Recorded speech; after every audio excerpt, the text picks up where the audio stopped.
जी से कटु वचन कहते हुए और वो राम के पास उनको भेज रहे।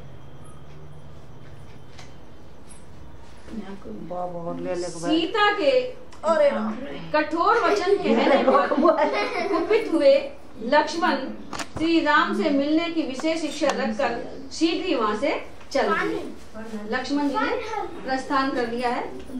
लक्ष्मण के चले जाने पर रावण को मौका मिल गया, अतः सन्यासी का वेश धारण करके शीघ्र ही विधेय कुमारी सीता के समीप आ गया। वो तो इंतजार कर ही रहा था कि कब आश्रम अकेली सीता मिले और कब करो। वह शरीर साफ सुथरा गेरवे रंग का वस्त्र लपेटे हुए था। उसके मस्तक पर शिखा, हाथ में छाता और पैरों में जूते थे। उसने बाएं कंधे पर डंडा रखकर उसमें कमंडलू लटका रखा था। अत्यंत बलवान रावण उस वन में परिव्राज का रूप धारण करके श्री राम और लक्ष्मण दोनों बंधुओं से रहित हुई अकेली विधेय कुमारी सीता के पास गया। जैसे सूर्य और चंद्रमा से हीन हुई संध्या के पास महान अंधकार उपस्थित हो, उसी प्रकार वह सीता के निकट गया। तदंतर जैसे चंद्रमा से रहित हुई रोहिणी पर अत्यंत दारुण ग्रह मंगल या शनैश्चर की दृष्टि पड़े, उसी प्रकार उस अतिशय क्रूर रावण ने उस भोली भाली यशस्वी राजकुमारी की ओर देखा। उस भयंकर पापाचारी को आया देख जन स्थान के वृक्षों ने हिलना बंद कर दिया और हवा का वेग रुक गया। लाल नेत्रों वाले रावण को अपनी ओर दृष्टिपात करते देख तीव्र गति से बहने वाली गोदावरी नदी भय के मारे धीरे धीरे बहने लगी। राम से बदला लेने का अवसर ढूंढने वाला दशमुख रावण उस समय भिक्षु रूप से विधेय कुमारी सीता के पास पहुंचा। उस समय विधेय राजकुमारी सीता अपने पति के लिए शोक और चिंता में डूबी हुई थी। उसी अवस्था में अब भव्य रावण भव्य रूप धारण करके उनके सामने उपस्थित हुआ, मानो शनैश्चर ग्रह चित्रा के सामने जा पहुंचा हो। जैसे कुआं तिनकों से ढका हुआ हो, उसी प्रकार भव्य रूप से अपनी अभव्यता को छिपाकर रावण सहसा वहां जा पहुंचा और यशस्वी राम पत्नी वैदेही को देखकर खड़ा हो गया।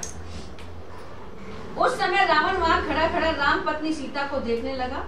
वे बड़ी सुंदरी थी, उनके दांत और होठ भी सुंदर थे। मुख पूर्ण चंद्रमा की शोभा को छीन लेता था। वे पर्णशाला में बैठी हुई शोक से पीड़ित हो आंसू बहा रही थी। वह निशाचर प्रसन्नचित्त हो रेशमी पीतांबर से सुशोभित कमल नयनी विधेय कुमारी के सामने गया। उन्हें देखते ही कामदेव के बाणों से घायल हो राक्षस राज रावण वेद मंत्र का उच्चारण करने लगा और उसे एकांत स्थान में विनीत भाव से उनसे कुछ कहने को उद्यत हुआ। त्रिलोक सुंदरी सीता अपने शरीर से कमल से रहित कमल लालिया लक्ष्मी की भांति शोभा पा रही थी। रावण उनकी प्रशंसा करता हुआ बोला, उत्तम सुवर्ण की सी कांति वाली तथा रेशमी पीतांबर धारण करने वाली सुंदरी, तुम कौन हो? तुम्हारे मुख, नेत्र, हाथ और पैर कमलों के समान है, अतः तुम पुष्करणी की भांति कमलों की सुंदर सी माला धारण करती हो।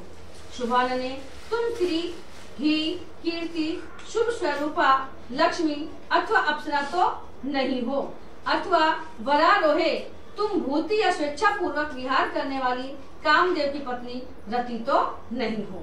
तुम्हारे दांत बराबर हैं, उनके अग्रभाग कुंद की कलियों के समान शोभा पाते हैं। वे सब के सब चिकने और सफेद हैं। तुम्हारी दोनों आंखें बड़ी बड़ी और निर्मल हैं। उनके दोनों कोयल लाल हैं और पुतलियां काली हैं। कटी का अग्रभाग विशाल एवं मासल है। दोनों जांघें हाथी की सूंड के समान शोभा पाती हैं। तुम्हारे ये दोनों स्तन पुष्ट गोलाकार परस्पर सटे हुए प्रगल्भ मोटे उठे हुए मुख वाले कमनीय चिकने ताड़ फल के समान आकार वाले परम सुंदर और श्रेष्ठ मणिमय आभूषणों से विभूषित हैं। सुंदर मुस्कान, रुचिर दंतावली और मनोहर नेत्र वाली विलासनी रमणी, तुम अपने रूप सौंदर्य से मेरे मन को वैसे ही हरे लेती हो जैसे नदी जल के द्वारा अपने तट का अपहरण करती है। तुम्हारी कमर इतनी पतली है कि मुट्ठी में आ जाए।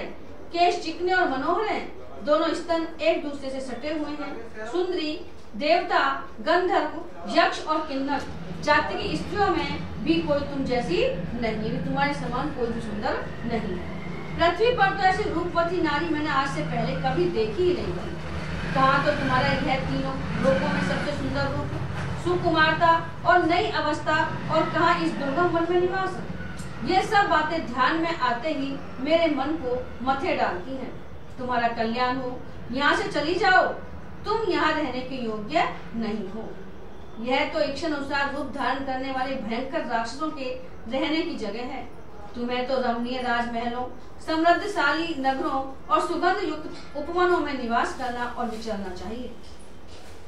शोभने वही पुरुष श्रेष्ठ है, वही गंध उत्तम है और वही वस्त्र सुंदर है जो तुम्हारे उपयोग में आए। कजरारे नेत्रों वाली सुंदरी, मैं उसी को श्रेष्ठ पति मानता हूँ जिसे तुम्हारा सुगंध संयोग प्राप्त हो। पवित्र मुस्कान और सुंदर अंगों वाली देवी, तुम कौन हो? मुझे तो तुम रुद्रों, मरुदगणों अथवा वसुओं से संबंध रखने वाली देवी जान पड़ती हो। यहाँ गंधर्व, देवता तथा किन्नर नहीं आते जाते हैं। यह राक्षसों का निवास स्थान है। फिर तुम कैसे यहाँ आ गई? यहाँ वानर, सिंह, चीते, व्याघ्र, मेघ, भेड़िए, रीछ, शेर और कंक, गीध पक्षी रहते हैं। तुम्हें इनसे भय क्यों नहीं हो रहा है? वरानने, इस विशाल वन के भीतर अत्यंत वेगशाली और भयंकर मदमत गजराजों के बीच अकेली रहती हुई तुम भयभीत कैसे नहीं होती हो? कल्याणमयी देवी, बताओ तुम कौन हो, किसकी हो और कहां से आकर किस कारण इस राक्षस सेवित घोर दंडकारण्य में अकेली विचरण करती हो? वेशभूषा से महात्मा बनकर आए हुए रावण ने जब विधेय कुमारी सीता की इस प्रकार प्रशंसा की, तब ब्राह्मण वेश में वहां पधारे हुए रावण को देखकर मैथिली ने अतिथि सत्कार के लिए उपयोगी सभी सामग्रियों द्वारा उसका पूजन किया। कि भाई मैंने बानो ऐसे पहन रखो ना साधुन को, जो पहले बैठने के लिए उसे आसन दे, पाद पैर धोने के लिए जल निवेदन किया। तदंतर ऊपर से सौम्य दिखाई देने वाले उस अतिथि को भोजन के लिए निमंत्रण देते हुए कहा, ब्राह्मण भोजन तैयार है, ग्रहण कीजिए। वह ब्राह्मण के वेश में आया था, कमंडलू और गेरुआ वस्त्र धारण किए हुए था। ब्राह्मण वेश में आए हुए अतिथि की उपेक्षा असंभव थी। उसकी वेशभूषा में ब्राह्मणत्व का निश्चय कराने वाले चिन्ह दिखाई देते थे। अतः उस रूप में आए हुए उस रावण को देखकर मैथिली ने ब्राह्मण के योग्य सत्कार करने के लिए ही उसे निमंत्रित किया। वे बोली, ब्राह्मण यह चटाई है, इस पर इच्छा अनुसार बैठ जाइए। यह पैर धोने के लिए जल है, इसे ग्रहण कीजिए। और यह वन में ही उत्पन्न हुआ उत्तम फल मूल आपके लिए तैयार करके रखा गया है। यहाँ शांत भाव से उसका उपभोग कीजिए। अतिथि के लिए सब कुछ तैयार है, ऐसा कहकर सीता ने जब उसे भोजन के लिए निमंत्रित किया, तब रावण ने सर्व संपन्न कहने वाली राजरानी मैथिली की ओर देखा और अपने ही वध के लिए उसने हठपूर्वक सीता का हनन करने के निमित्त मन में दृढ़ निश्चय कर लिया। नहीं, पहले अपन कोई काम करें, क्रिया करेंगे तो पहले मन में सोचेंगे फिर क्रिया होगी। भाई मुझे यह काम करना, मुझे चोरी करनी है या मुझे अच्छा काम करना है, तो पहले मन में विचार करेगा, फिर वो बाहर। तदंतर सीता शिकार खेलने के लिए गए हुए लक्ष्मण सहित अपने सुंदर वेशधारी पति श्री रामचंद्र जी की प्रतीक्षा करने लगी। उन्होंने चारों ओर दृष्टि दौड़ाई, किंतु उन्हें सब और हरा भरा विशाल वन ही दिखाई दिया। श्री राम और लक्ष्मण नहीं दिख पड़े। सीता को हरने की इच्छा से परिव्राजक सन्यासी का रूप धारण करके आए हुए रावण ने उस समय जब विधेय राजकुमारी से इस प्रकार पूछा, तब उन्होंने स्वयं ही अपना परिचय दिया। वे 2 घड़ी तक इस विचार में पड़ी रही कि ये ब्राह्मण और अतिथि हैं, यदि इनकी बात का उत्तर न दिया जाए तो ये मुझे शाप दे देंगे। यह सोचकर सीता ने इस प्रकार कहना प्रारंभ किया, ब्राह्मण आपका भला हो, मैं मिथिला नरेश महात्मा जनक की पुत्री और अवध नरेश श्री रामचंद्र जी की प्यारी रानी हूँ। मेरा नाम सीता है। विवाह के बाद 12 वर्षों तक इक्ष्वाकु वंशी महाराज दशरथ के महल में रहकर मैंने अपने पति के साथ सभी मानवोचित भोग भोगे हैं। 12 साल बाद वनवास हुआ इनको, 12 साल तक ये रही वहाँ। मैं वहाँ सदा मनोवांछित सुख सुविधाओं से संपन्न रही हूँ। 13वें वर्ष के प्रारंभ में सामर्थ्यशाली महाराज दशरथ ने राजमंत्रियों से मिलकर सलाह की और रामचंद्र जी का युवराज पद पर अभिषेक करने का निश्चय किया। जब रघुनाथ जी के राज्याभिषेक की सामग्री जुटाई जाने लगी, उस समय मेरी सास केकई ने अपने पति से वर मांगा। केकई ने मेरे ससुर को पुण्य की शपथ दिलाकर वचनबद्ध कर लिया। फिर अपने सत्य प्रतिज्ञ पति उन राज शिरोमणि से 2 वर मांगे, मेरे पति के लिए वनवास और भरत के लिए राज्याभिषेक। कैकेयी हठपूर्वक कहने लगी, यदि आज श्री राम का अभिषेक किया गया तो मैं न तो खाऊंगी, न पीऊंगी और न कभी सोऊंगी। यही मेरे जीवन का अंत होगा। ऐसी बात कहती हुई कैकेयी से मेरे ससुर महाराज दशरथ ने यह याचना की कि तुम सब प्रकार की उत्तम वस्तुएं ले लो, किंतु श्री राम के अभिषेक में विघ्न न डालो। किंतु कैकेयी ने उनकी यह याचना सफल नहीं की, उनकी एक भी बात नहीं मानी। उस समय मेरे महातेजस्वी पति की अवस्था 25 साल से ऊपर की थी, 25 साल का जाएगी, और मेरे जन्म काल से लेकर वन गमन काल तक मेरी अवस्था वर्ष गणना के अनुसार 18 साल की हो गई थी। श्री राम जगत में सत्यवादी, सुशील और पवित्र रूप से विख्यात हैं। उनके नेत्र बड़े बड़े और भुजाएं विशाल हैं। वे समस्त प्राणियों के हित में तत्पर रहते हैं। उनके पिता महाराज दशरथ ने स्वयं काम प्रीत होने के कारण कैकेयी का प्रिय करने की इच्छा से श्री राम का अभिषेक नहीं किया। श्री रामचंद्र जी जब अभिषेक के लिए पिता के समीप आए, तब कैकेयी ने मेरे उन पतिदेव से तुरंत यह बात कही, रघुनंदन, तुम्हारे पिता ने जो आज्ञा दी है इसे मेरे मुंह से सुनो। यह निष्कंटक राज्य भरत को दिया जाएगा। तुम्हें तो 14 वर्षों तक वन में ही निवास करना होगा। काकुस्थ, तुम वन को जाओ और पिता को असत्य के बंधन से छुड़ाओ। किसी से भी भय न मानने वाले श्री राम ने कैकेयी की वह बात सुनकर कहा, बहुत अच्छा। उन्होंने उसे स्वीकार कर लिया। मेरे स्वामी दृढ़ता पूर्वक अपनी प्रतिज्ञा का पालन करने वाले हैं। श्री राम केवल देते हैं, किसी से कुछ लेते नहीं। वे सदा सत्य बोलते हैं, झूठ नहीं। ब्राह्मण, यह श्री रामचंद्र जी का सर्वोत्तम व्रत है जिसे उन्होंने धारण कर रखा है। श्री राम के सौतेले भाई लक्ष्मण बड़े पराक्रमी हैं। समर भूमि में शत्रुओं का संहार करने वाले पुरुष सिंह लक्ष्मण श्री राम के सहायक हैं, बंधु हैं, ब्रह्मचारी और उत्तम व्रत का दृढ़ता पूर्वक पालन करने वाले हैं। श्री रघुनाथ जी मेरे साथ जब वन में आने लगे, तब लक्ष्मण भी हाथ में धनुष लेकर उनके पीछे हो लिए। इस प्रकार मेरे और अपने छोटे भाई के साथ श्री राम इस दंड कारण्य में आए हैं। वे दृढ़ प्रतिज्ञ तथा नित्य निरंतर धर्म में तत्पर रहने वाले हैं और सिर पर जटा धारण किए तपस्वी के वेश में यहाँ रहते हैं। कितनी देर तक बात करी राम और सीता जी ने। जिस श्रेष्ठ, इस प्रकार हम तीनों कैकेयी के कारण राज्य से वंचित हो इस गंभीर वन में अपने ही बल के भरोसे विचरते हैं। आप यहाँ ठहर सकें तो 2 घड़ी विश्राम करें। अभी मेरे स्वामी प्रचुर मात्रा में जंगली फल मूल लेकर आते होंगे। रूरू, गोह और जंगली सुअर आदि हिंसक पशुओं का वध करके तपस्वी जनों के उपभोग में आने योग्य बहुत सा फल मूल लेकर वे अभी आएंगे। उस समय आपका विशेष सत्कार होगा। ब्राह्मण, अब आप भी अपने नाम, गोत्र और कुल का ठीक ठीक परिचय दीजिए। मैंने तो बता दी मैंने सब कुछ, अब आप भी बताइए। आप मैं तो छोटी पति छोटी है, अच्छा ये कितना आप अकेले इस दंड कार्य में किस लिए विचरते हैं? अब सीता जी पूछिए रावण से। श्री राम पत्नी सीता के इस प्रकार पूछने पर महाबली राक्षस राज रावण ने अत्यंत कठोर शब्द में उत्तर दिया, सीते, जिसके नाम से देवता, असुर और मनुष्य सहित तीनों लोग थर्रा उठते हैं, मैं वही राक्षसों का राजा रावण हूँ। कह दियो, अनिंद सुंदरी, तुम्हारे अंगों की कांति सुवर्ण के समान है, जिन पर रेशमी साड़ी शोभा पा रही है। तुम्हें देखकर अब मेरा मन अपनी स्त्रियों की ओर नहीं जाता है। मैं इधर उधर से बहुत सी सुंदरी स्त्रियों को हरलाता हूँ। उन सब में तुम मेरी पटरानी बनो, तुम्हारा भला हो। मेरी राजधानी का नाम लंका है। वह महापुरी समुद्र के बीच में एक पर्वत के शिखर पर बसी हुई है। समुद्र ने उसे चारों ओर से घेर रखा है। सीते, वहाँ रहकर तुम मेरे साथ नाना प्रकार के वनों में विचरण करोगी। भामिनी, फिर तुम्हारे मन में इस वनवास की इच्छा कभी नहीं होगी।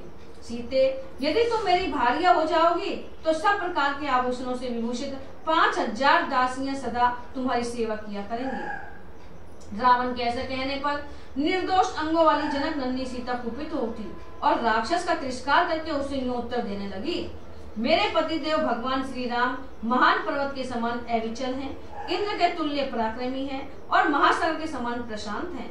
उन्हें कोई क्षुब्ध नहीं कर सकता। मैं तन मन प्राण से उन्हीं का अनुसरण करने वाली तथा उन्हीं की अनुरागनी हूँ।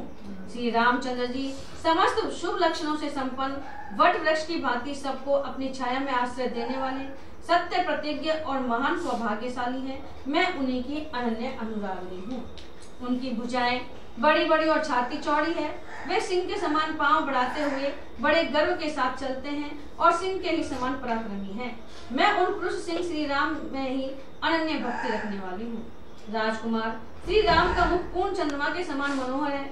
वे जितेंद्रिय हैं और उनका यश महान है। उन महाभाव श्री राम में ही दृढ़ता पूर्वक मेरा मन लगा हुआ है। पापी निशाचर तू सियार है और मैं सिंहनी हूँ। मैं तेरे लिए सर्वथा दुर्लभ हूँ। क्या तू यहाँ मुझे प्राप्त करने की इच्छा रखता है? अरे जैसे सूर्य है उदक के डंडे से पीछे पीछे रखा है, पीछे प्रभा पर कोई हाथ नहीं लगा सकता, उसी प्रकार तू मुझे छू भी नहीं सकता। अब आगे चप्पल